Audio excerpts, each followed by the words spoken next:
새벽 폐창고 문을 열었을 때 그곳에는 아이가 있었습니다. 서랍 속에서 깨어난 존재. 사람도 아니고 인형도 아닌, 누가 만들었는지 왜 여기 있는지 아무도 모릅니다. 나를 찾는 사람들이 오고 있어. 나 때문에 내가 위험해지고 있어. 그 아이가 사라진 뒤 이상한 일들이 시작되었습니다. 흔적도 없이 사라지는 가게들, 밤마다 나타나는 검은 그림자들, 그리고 내 가방 속 서랍 조각이 다시 울렸습니다. 서랍 아이의 이야기는 아직 끝나지 않았습니다. 새벽 공기는 차갑고 얇았습니다. 윤세아는 노량진 골목 입구에 잠시 멈춰 서서 길바닥의 물길을 내려다보았어요. 밤새 비가 약하게 내려 길 위에는 작은 반사광이 남아 있었지요. 가게 셔터는 여전히 닫혀 있었고, 이른 시간에 정막은 오래된 상권의 숨결처럼 느릿하게 흘렀습니다. 세아는 가방 속 노트를 꺼내 골목을 한 번 더 훑어보았습니다. 업장별 매출 변동, 공실 증가 구간, 인터뷰 일정 등이 빼곡히 적혀 있었어요.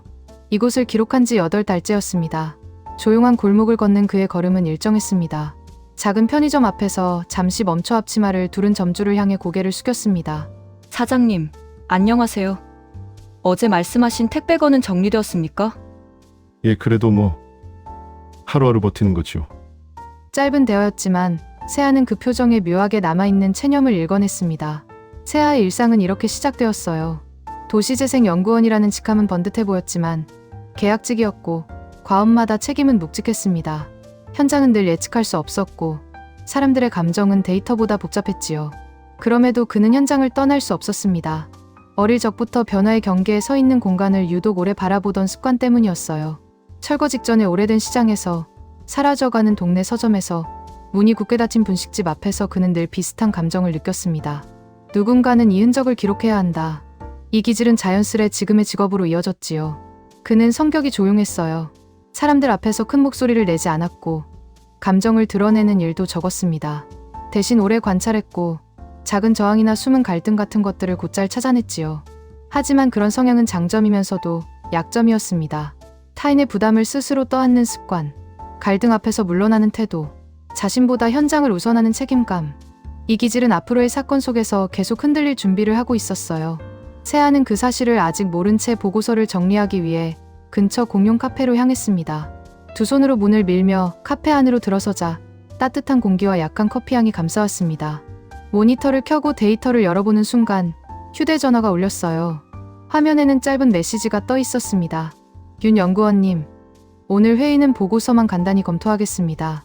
주민 인터뷰는 더 이상 필요 없어요. 장도연. 그 문장은 강압적이지도 명령조도 아니었지만 묘하게 숨을 막았지요. 세아는 천천히 의자에 기댔습니다. 그의 표정은 미묘하게 굳어 있었어요. 입술은 조금 말라 있었고 손가락은 키보드 위에서 잠시 멈춘 채 떨림을 숨기고 있었습니다. 필요 없다는 건 어느 쪽 기준이지요? 혼잣말이 흘러나왔습니다. 목소리는 작았고 거의 들리지 않았지요. 그는 데이터를 다시 보았습니다.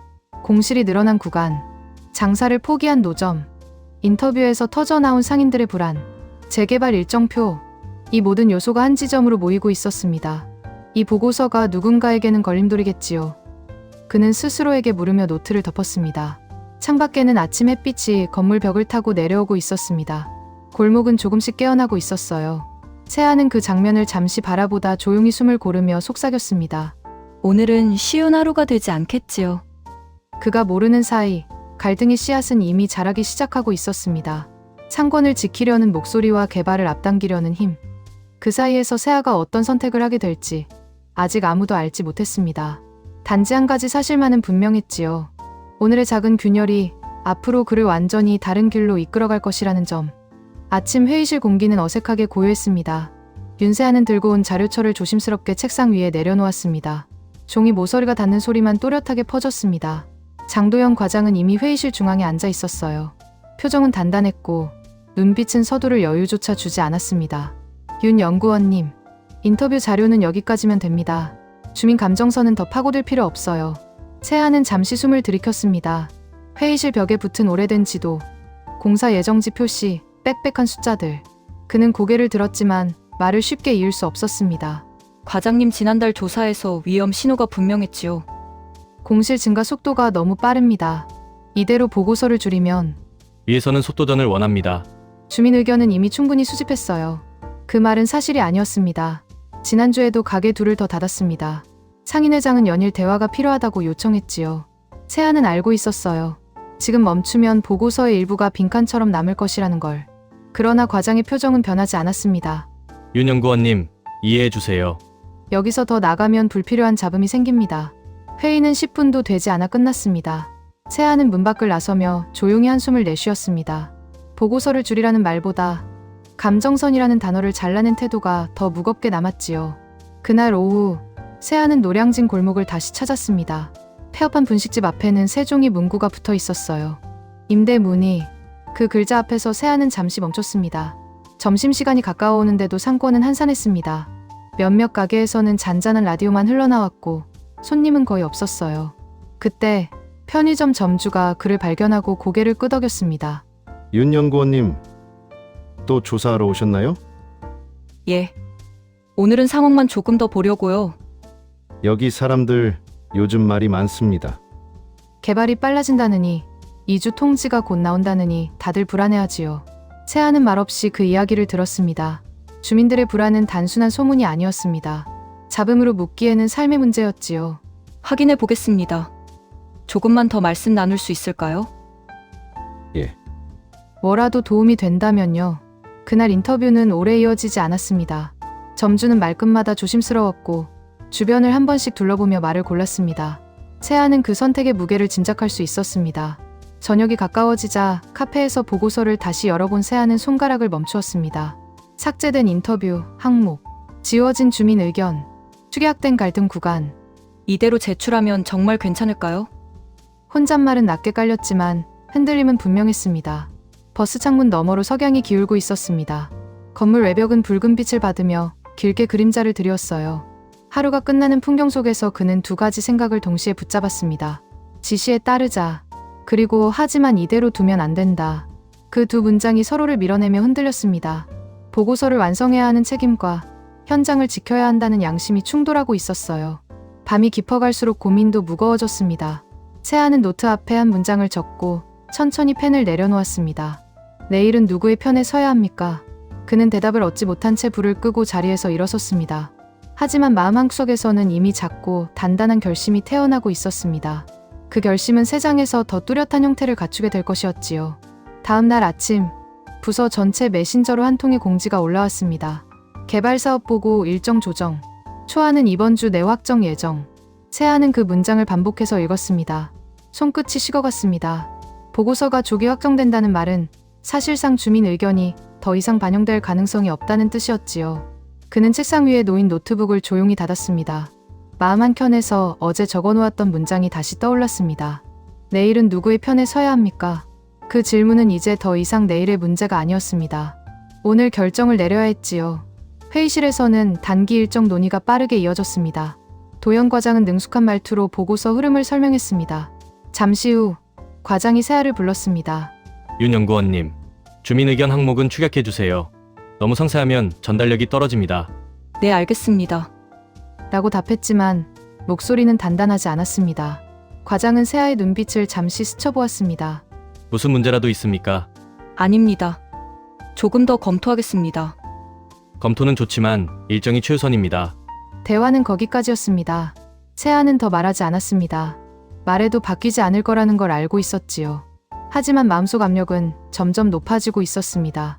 점심시간이 지나자 세아는 자리를 나섰습니다. 보고서 자료 수정을 위해 현장을 한 번 더 확인하겠다고 결제를 올린 뒤 골목으로 향했습니다. 노량진 시장 입구에는 작은 플라스틱 의자가 3개 놓여 있었고 그곳에서 점주들이 간단한 휴식을 취하고 있었어요. 또 오셨네요. 그 말에는 기대와 불안이 섞여 있었습니다. 혹시 지난주에 들으신 이야기들 더 자세히 여쭤봐도 될까요? 사람들이요. 요즘 하루에도 몇 번씩 묻습니다. 언제 나가야 하냐고. 근데 정작 우린 아는 게 없지요. 정부든 회사든 누가 됐든 좀 설명이라도 해줬으면 좋겠습니다. 가게를 접어야 할지 버텨야 할지 결정도 못해요. 세아는 그 말들을 빠짐없이 듣고 기록했습니다.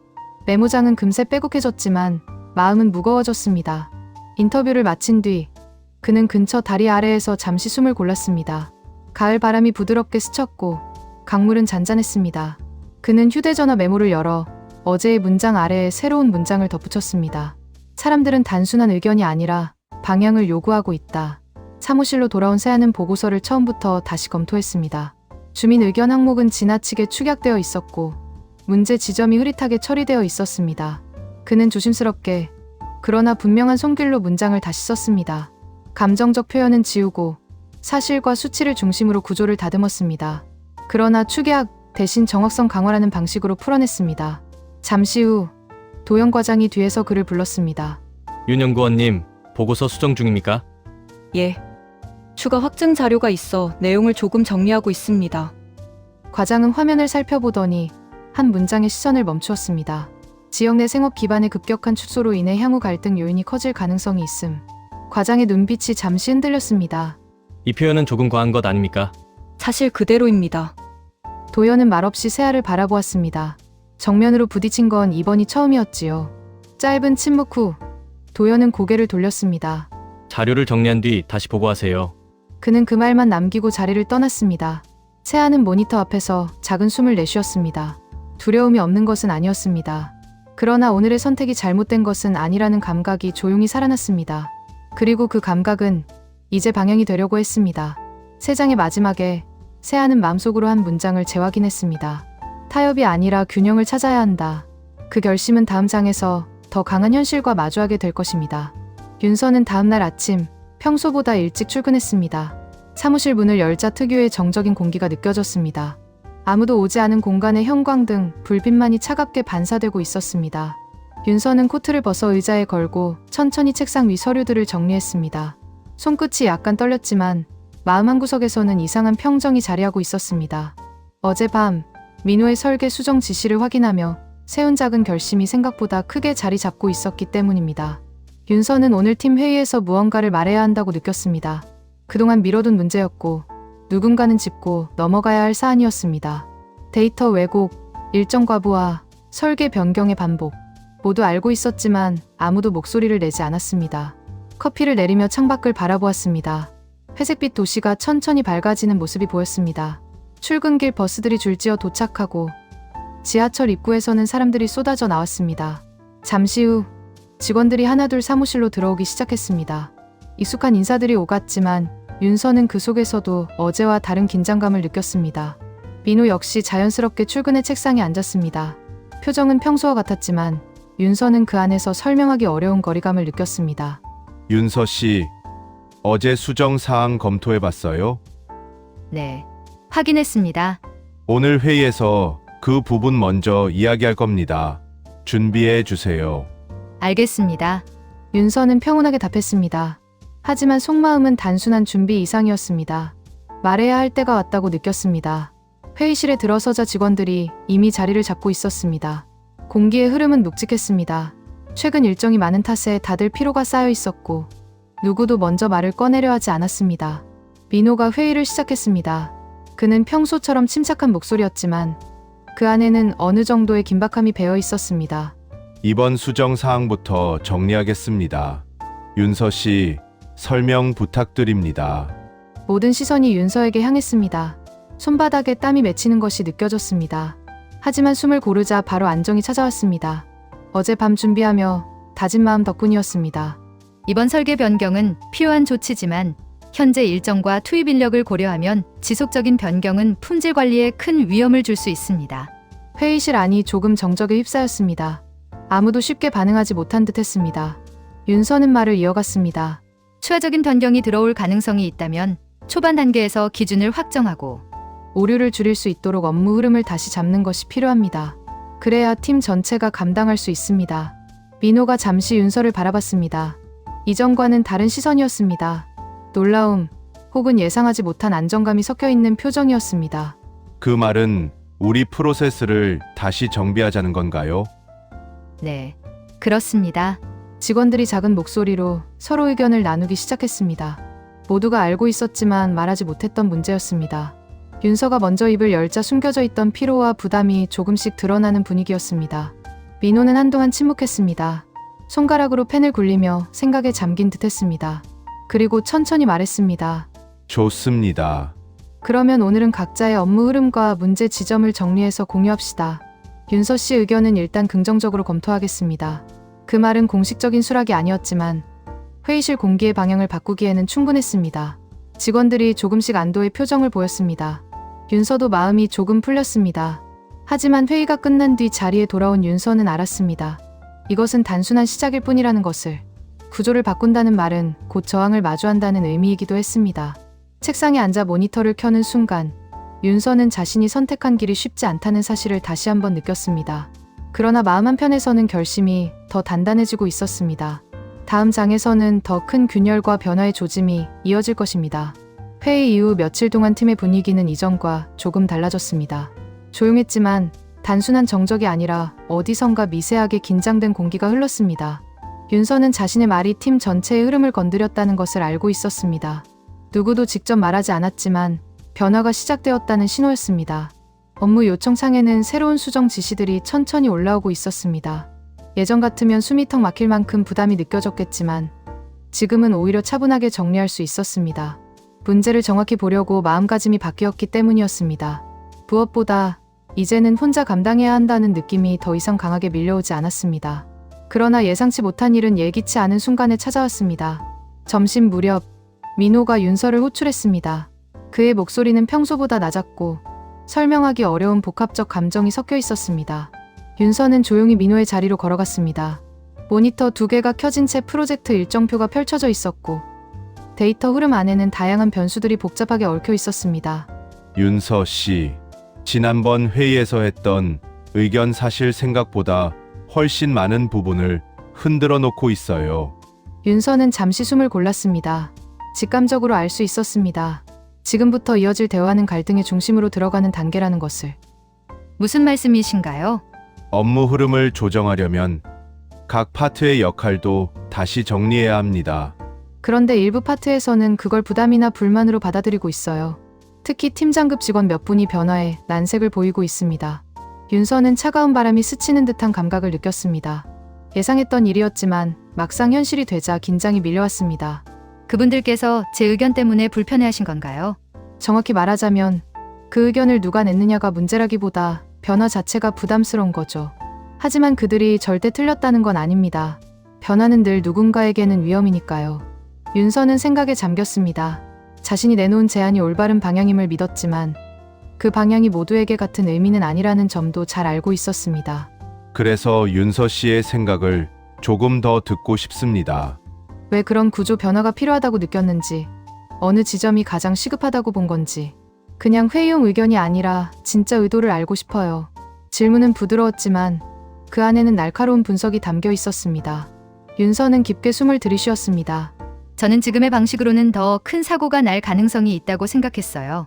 일정이 반복적으로 틀어지고 작업이 겹치고 책임이 불분명한 부분이 분명히 있었기 때문입니다. 누구 잘못이라고 말하고 싶진 않습니다. 다만 팀이 너무 지쳐 있었어요. 민호의 눈빛이 조금 흔들렸습니다. 지쳤다는 말, 그 말이 오래 남네요. 제 역할은 일이 잘 돌아가도록 만드는 것입니다. 그런데 어느 순간부터 버티기만 하고 있다는 생각이 들었어요. 저뿐 아니라 다른 분들도요. 그래서 구조를 조금만 바꿔도 우리가 훨씬 안정적으로 일할 수 있다고 느꼈습니다. 말이 끝나자 방 안에 잠시 정적이 흘렀습니다. 민호는 의자 등받이에 몸을 기대며 윤서를 바라보았습니다. 그리고 낮은 목소리로 말했습니다. 그건 아주 솔직한 말이군요. 볼멘 소리도 비난도 아니었습니다. 오히려 이해가 스며있는 말투였습니다. 윤서는 그제야 긴장이 조금 풀렸습니다. 하지만 대화는 여기에서 끝나지 않았습니다. 문제는요, 진짜 변화를 만들려면 누군가 앞에서 책임을 져야 합니다. 그게 제가 될지 혹은 윤서 씨가 될지. 그 한마디는 단순한 말이 아니었습니다. 앞으로 맞이할 갈등의 방향을 암시하는 결정적 문장이었습니다. 윤서는 방금 들은 말을 마음속에 새겼습니다. 감당해야 할 일이 커지고 있다는 느낌이 들었지만 동시에 알 수 없는 각오도 생기고 있었습니다. 오늘 오후 회의에서 다시 이야기합시다. 이번에는 조금 더 깊이 들어가야 합니다. 준비하겠습니다.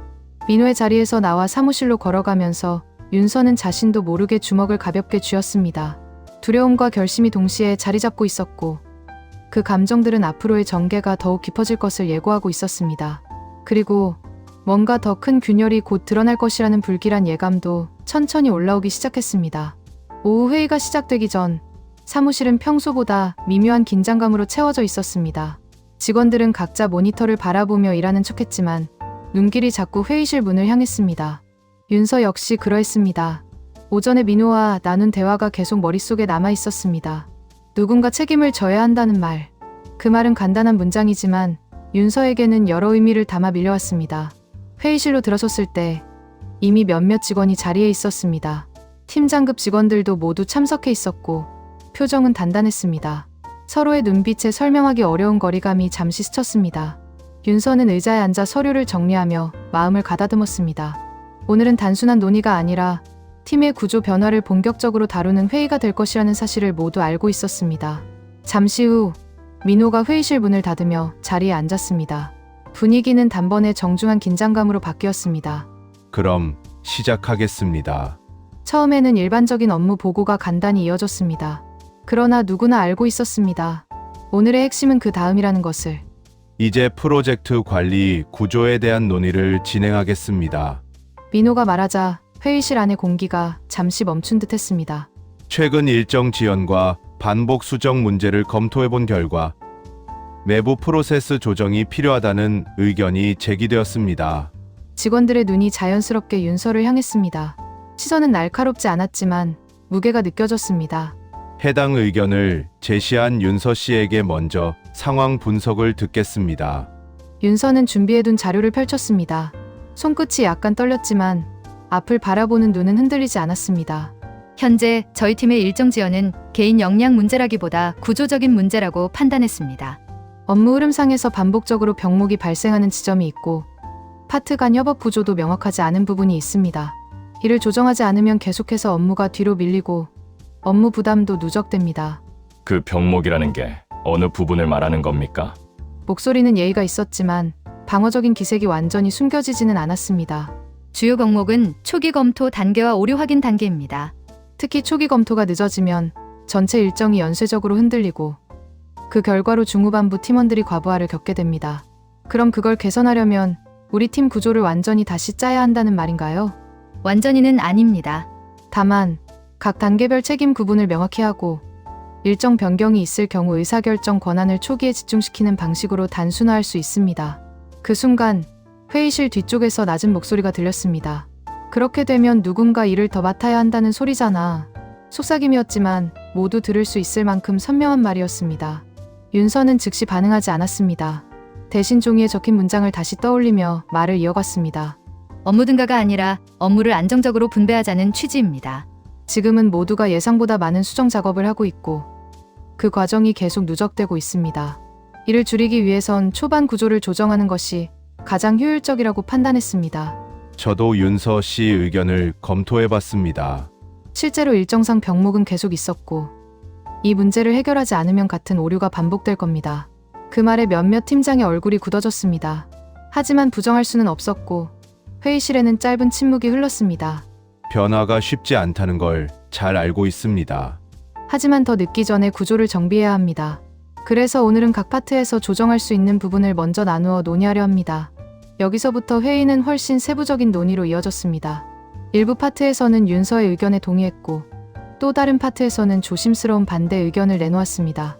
그러나 중요한 것은 아무도 이 문제를 무시할 수 없다는 사실이었습니다. 변화는 이미 시작되고 있었기 때문입니다. 회의 중간 한 팀장이 조심스럽게 말을 꺼냈습니다. 윤서 씨, 지금 구조를 바꾸면 일이 더 복잡해지는 건 아닐까요? 복잡한 일을 단순하게 만들기 위한 변화입니다. 지금이 가장 복잡합니다. 그 말은 회의실 안에 오래 남았습니다. 2시간에 가까운 논의 끝에 결론은 완전한 구조 변화는 아니지만 시범 조정안을 도입해 보기로 합의되었습니다. 결정을 내린 순간 여러 감정이 뒤섞인 분위기가 흘렀습니다. 안도, 불안, 기대, 경계. 하지만 분명한 것은 하나였습니다. 오늘을 기점으로 팀의 움직임이 본격적으로 달라지기 시작했다는 것. 회의가 끝난 뒤 회의실 문을 나서는 윤서는 깊은 숨을 들이쉬었습니다. 몸이 무겁고 정신도 지쳤지만 묘하게도 마음은 더 단단했습니다. 그러나 복도 끝에서 들려오는 낮은 속삭임은 다음 장의 갈등을 예고하고 있었습니다. 결국 저 친구가 흐름을 바꾸겠다는 거네. 윤서는 발걸음을 멈추지 않았습니다. 하지만 그 말은 오래도록 귓가에 남았습니다. 앞으로 다가올 더 큰 충돌을 조용히 예고하는 소리처럼 시범 조정안이 가동된 지 일주일이 지나자 팀 내부의 분위기는 더 복잡하게 흘러가기 시작했습니다. 일부 직원들은 변화가 도움이 된다고 느끼고 있었지만 또 다른 일부는 여전히 부담과 불만을 감추지 못하고 있었습니다. 특히 팀장급 몇 명은 조용히 거리를 두며 상황을 지켜보고 있었습니다. 윤서는 그 모든 기류를 피부로 느끼고 있었습니다. 겉으로는 아무도 직접적인 불만을 드러내지 않았지만 작은 움직임과 표정, 이메일에 담긴 어투, 보고서의 작성 방식까지 변화에 대한 온도차가 곳곳에 드러나고 있었습니다. 하지만 의외의 지점에서 더 큰 갈등이 싹트고 있었습니다. 새로운 일정 조율 방식 때문에 한 파트에서 최종 검토 시간을 서둘러야 했고 그 과정에서 오류가 한 건 발견되었습니다. 치명적인 문제는 아니었지만 이 오류가 누구의 책임인지 두고 말이 갈렸습니다. 구조 조정이 시작된 후 첫 번째 실수였기 때문이었습니다. 그날 오후 회의실에서 긴급 미팅이 열렸습니다. 윤서가 들어섰을 때 이미 몇몇 팀원들의 표정은 굳어 있었고 서로 눈치를 보는 기색이 역력했습니다. 오늘 오류에 대해 간단히 논의하고 향후 재발을 막기 위한 방안을 찾겠습니다. 하지만 조용한 서두와 달리 회의는 금세 팽팽한 긴장으로 변했습니다. 검토 시간이 줄어든 것이 문제입니다. 일정 조정 이후 부담이 늘었고 그 과정에서 실수를 할 가능성도 높아졌습니다. 말투는 차분했지만 그 말은 명확히 변화에 대한 불만을 담고 있었습니다. 의견 공유는 좋지만 이 흐름이 계속되면 더 큰 실수가 날 수도 있어요. 목소리는 조심스러웠지만 메시지는 분명했습니다. 변화에 대한 의구심이 팀장들 사이에서 확산되고 있었습니다. 윤서는 잠시 말 없이 상황을 지켜보았습니다. 감정적으로 반응할 여지는 없었고 회의의 흐름을 바꾸기 위해선 정확한 지점 하나를 짚어야 했습니다. 검토 시간이 줄어든 건 사실이지만 오류 자체는 일정 조정 때문이 아니라 자료가 전달되는 순서가 늦어진 데서 시작됐습니다. 그 부분은 구조 조정 전에도 반복적으로 발생했던 문제였습니다. 그렇다고 해도 지금의 방식이 더 복잡한 건 사실 아닙니까? 윤서의 시선이 그 팀장과 마주쳤습니다. 복잡한 건 방식이 아니라 변화에 적응하는 과정이라고 생각합니다. 지금이 가장 어수선한 시기입니다. 흐름이 안정되기 전까지는 시간이 필요합니다. 맞습니다. 초안에는 혼란이 있을 수밖에 없어요. 하지만 오늘 오류는 구조 조정 문제로 단정할 수 없습니다. 문제의 핵심은 작업 순서가 뒤섞여 전달됐다는 것입니다. 그러자 회의실 뒷자리에서 작은 한숨이 들렸습니다. 그리고 예상치 못한 순간에 그동안 말이 없던 선임 직원 한 명이 조용히 입을 열었습니다. 제가 자료 전달을 조금 늦게 했습니다. 그게 원인 중 하나일 겁니다. 모두의 시선이 그에게 향했습니다. 팀장은 놀란 듯한 표정을 지었지만 곧 무표정으로 돌아갔습니다. 왜 늦었죠? 기존 업무 방식과 새로운 방식이 겹치는 지점이 있었습니다. 어느 기준으로 우선순위를 둬야 하는지 잠시 혼란스러웠습니다. 그 순간 회의실에 짧은 정적이 흘렀습니다. 문제는 생각보다 단순한 실수에서 시작됐지만 이것이 갈등의 불씨가 되고 있었습니다. 실수를 추궁하기보다 그 혼란을 해결하는 방식에 집중해야 합니다. 구조 조정을 한다면 이런 상황이 다시는 나오지 않도록 기준을 명확히 해야 합니다. 오늘은 책임을 묻는 자리가 아닙니다. 변화를 정착시키는 과정에서 필요한 조정 사항을 찾는 게 우선입니다. 그러나 팀장들의 표정은 여전히 굳어 있었습니다. 그들의 시선에는 이 변화가 정말 맞는 방향인가? 라는 의문이 깊게 자리 잡고 있었습니다. 회의는 팽팽한 분위기 속에서 이어졌고 윤서는 이 흐름이 앞으로 더 큰 갈등을 불러올 것임을 직감했습니다. 회의가 끝나고 회의실을 나서는 순간 복도에서 두 명의 팀장이 걸으며 나누는 대화가 들렸습니다. 이 구조 오래 못 갈 거야. 누군가 끝까지 밀고 있으니까 더 복잡해지는 거지. 그들의 말은 작게 들렸지만 윤서에게는 충분히 선명한 목소리였습니다. 그럼에도 윤서는 발걸음을 멈추지 않았습니다. 마음은 무거웠지만 이상하게도 흔들림은 없었습니다. 자신이 한 선택과 그 선택이 불러온 흐름을 더 이상 피할 수 없다는 것을 알고 있었기 때문입니다. 그리고 그 순간 윤서는 스스로에게 조용히 되뇌었습니다. 이제 곧 진짜 시험이 시작되겠지요. 조용한 결심은 다음 장에서 다가올 사건을 예고하고 있었습니다. 새벽 기온이 유난히 차갑게 내려앉은 날이었습니다. 골목을 따라 깔린 안개가 발목을 감싸듯 뽀얗게 퍼져 있었고 가게 셔터 사이로 스며드는 희미한 가로등 불빛이 겨우 주변 윤곽만 잡아주고 있었습니다. 나는 폐가방 끈을 단단히 움켜쥔 채 조심스레 걸음을 내딛고 있었습니다. 마치 누군가 뒤에서 따라오는 것처럼 마음이 계속 불안했습니다. 그 불안은 단순한 기분이 아니었습니다. 어제 들은 소문이 머릿속에서 계속 반복됐기 때문입니다. 그 가게 사라졌대. 진짜 흔적도 없이. 심부름센터 사장의 말은 농담처럼 들리지 않았습니다. 고객도, 물건도, 사건도 모두 한순간에 증발한 것처럼 사라졌다는 이야기. 그리고 이상하게도 그 가게가 사라진 뒤 마을에 괴한들의 그림자가 나타났다는 소문까지 겹쳐 있었습니다. 나는 그 모든 소문이 결국 그 일과 연결되는 것 같아 머리가 복잡했습니다. 유일하게 실마리를 쥐고 있는 사람 아니, 존재는 단 하나. 바로 서랍 아이였습니다. 안쪽 폐창고에 도착했을 때 문틈에서 차가운 바람이 새어나왔습니다. 바람은 이상하게도 방향 없이 맴돌며 불안감을 자극하는 냄새를 풍기고 있었습니다. 습기, 오래된 나무, 그리고 설명할 수 없는 공허함이 섞인 냄새. 나는 조심스레 문을 열었습니다. 그리고 그 안에서 서랍 아이가 가만히 앉아 있었습니다.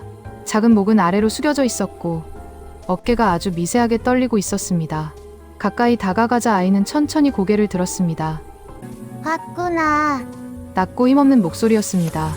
언제나 중성적이고 감정을 알 수 없는 목소리를 내던 아이였지만 오늘은 달랐습니다.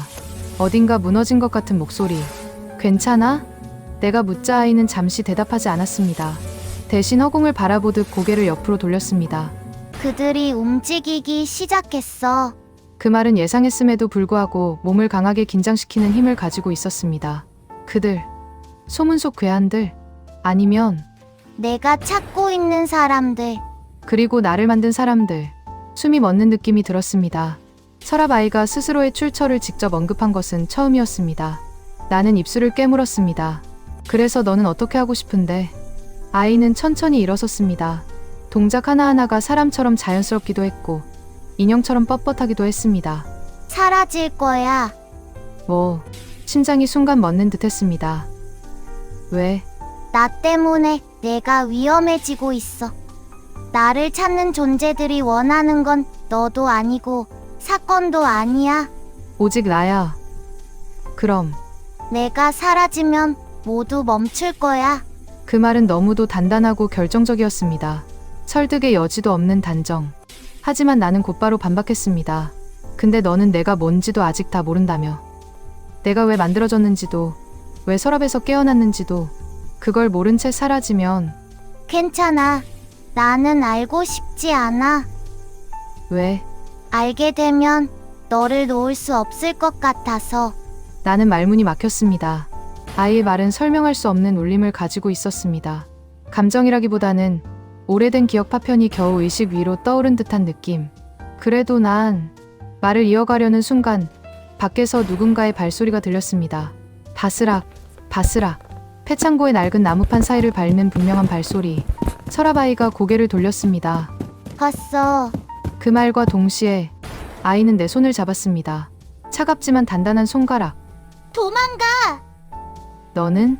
나는 여기서 끝낼 거야. 내 목소리는 거의 비명에 가까웠습니다. 그러나 아이는 작은 미소를 지었습니다. 처음 보는 표정이었습니다. 짧고 흐릿한 그러나 분명한 미소. 내가 있었으니까 지금까지 버틸 수 있었어. 문이 벌컥 열렸습니다. 검은 그림자들이 쏟아져 들어왔습니다. 나는 본능적으로 서랍 아이 앞으로 몸을 던지려 했지만 아이의 손이 나를 강하게 밀쳐냈습니다. 지금 그 순간 시야가 뒤틀렸습니다. 아이의 주변에서 공기 자체가 접히는 듯한 소리가 들렸습니다. 서랍의 문이 공중에서 아무 데서도 나타나지 않은 문이 아이 뒤로 펼쳐졌습니다. 그리고 아이는 마지막으로 말했습니다. 고마웠어.